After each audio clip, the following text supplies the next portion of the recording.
Gel भरो आंदोलनामध्ये तुम्हाला ताब्यात घेण्यात आलं होतं आणि सर्व आंदोलनकर्ते आक्रमक झाले। मुद्दा असा आहे की हा जेल भरो केवळ जिल्ह्यापुरता आणि राज्यापुरता नाही आहे। हा जिल्हा देशभरामध्ये हा लोक आज जेल भरो आहे।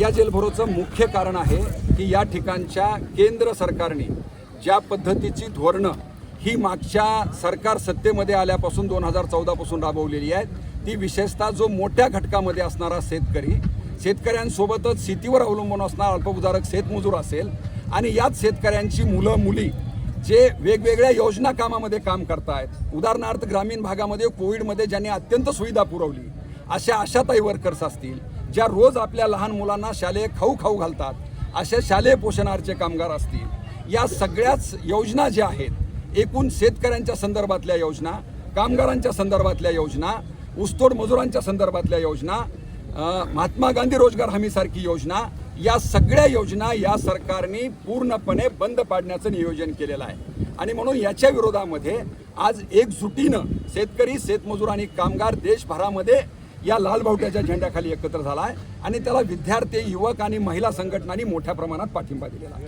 आज जेल भरो आंदोलन दरम्यान तुम्हाला ताब्यात घेण्यात आलं होतं आणि सर्व जे काही आंदोलनकर्ते आक्रमक झाले होते, या ठिकाणी काही पोलिसात आणि तुमच्यात काही गैरसमज किंवा संभ्रम निर्माण झाला होता का? पोलिसावर कुठेतरी आरोप केला जातो की सरकार पोलिसांना पुढे करून कुठेतरी आंदोलन दाबण्याचा प्रयत्न करते। मुळात आमचं म्हणणं असं आहे की आमचा वाद हा सरकारशी आहे। पोलीस सुद्धा आमच्याच शेतकऱ्यांची मुलं आहेत, आमच्याच शेतमजुरांची मुलं आहेत। पोलिसामध्ये कुणीही मोठ्या राजकारणाचं, पुढाऱ्याचं किंवा उद्योगपत्यांचे लेकरं नसतात आणि म्हणून पोलिसाशी आणि आमचा वाद नाही आहे। पण जेव्हा जेव्हा खऱ्या अर्थानं शेतकरी, शेतमजूर, विद्यार्थी, युवक एकजूट होतात, हा इतिहास आहे की या देशातलं सरकार पोलिसांना आणि आपल्या यंत्रणांना पुढं करून आंदोलन दाबण्याचा प्रयत्न करत असतं। अशा घटना आंदोलनामध्ये नव्या नसतात आणि याच्यामुळे आम्ही या गोष्टीला फार महत्त्व देत नाही आहेत। ह्या चलत राहणार आहेत। आम्ही आमचा संघर्ष याच्यापेक्षा आणखी मोठा करण्याचं नियोजन आम्ही करतो। पीक कर्जमाफीतील आज यादी दुसरी जाहीर होणार होती, परंतु अद्यापर्यंत यादी जाहीर झालेली नाही। अनेक संभ्रम निर्माण होत आहेत। काही जणांचं पुनर्गठन केलेले, काही जणांना नवजुना असताना देखील 2 लाखापर्यंतची आपली मागणी, परंतु त्या ठिकाणी 50,000चं अनुदान गरज जे मिळणार होतं ते देखील घोषित करण्यात आलं नाही किंवा त्याच्या यादी देखील समोर आलेली। मी खरं म्हणजे सिलसिल्यातल्या तुम्हा सगळ्या पत्रकारांचं खूप खूप अभिनंदन करतोय। जे सरकार आज फडणवीस साहेबांचं महाराष्ट्रामध्ये कर्जमाफीच्या अनुषंगानं घोषणा करत आहे, हेच फडणवीस साहेबांचं सरकार 2017 साली महाराष्ट्राच्या सरकारमध्ये होतं।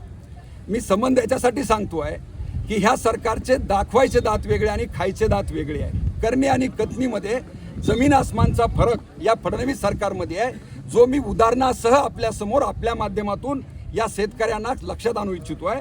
2017 माननीय फडणवीस साहेबांनी जी कर्जमाफी घोषित केली होती, ती कर्जमाफी अद्यापही पूर्ण झालेली नाही आहे। 2026 घोषित केलेल्या 32,000 कोटीपैकी केवळ 19,000 कोटी शेतकऱ्यांना वाटलेली आहेत। हायकोर्टाचा निर्णय असून सुद्धा 5,65,000 शेतकरी आजही 5,000 कोटीपासून वंचित आहेत, ज्याच्यामध्ये सरकारवर अवमान याचिकेची नोटीस गेलेली आहे। सरकारला नोटीस गेली असताना सुद्धा 2017च्या कर्जमाफीचे पैसे 24 याद्या या सरकारने 2017च्या कर्जमाफीच्या यादीमध्ये प्रसिद्ध केलेल्या आहेत। 1 नाही 2 नाही, अशा 24 याद्या जाहीर करून सुद्धा अद्यापही पूर्ण 2017च्या कर्जमाफीचे पैसे शेतकऱ्यांच्या खात्यावरती जमा झालेले नाही आहेत। आणि म्हणून आम्हा शेतकऱ्यांना भीती अशी वाटते आहे की आम्ही जर एकजूट झालो नाही, आम्ही जर आमचं दुखणं मांडलं नाही, तर कदाचित 2017च्या कर्जमाफीची पुनरावृत्ती पुन्हा होणार नाही।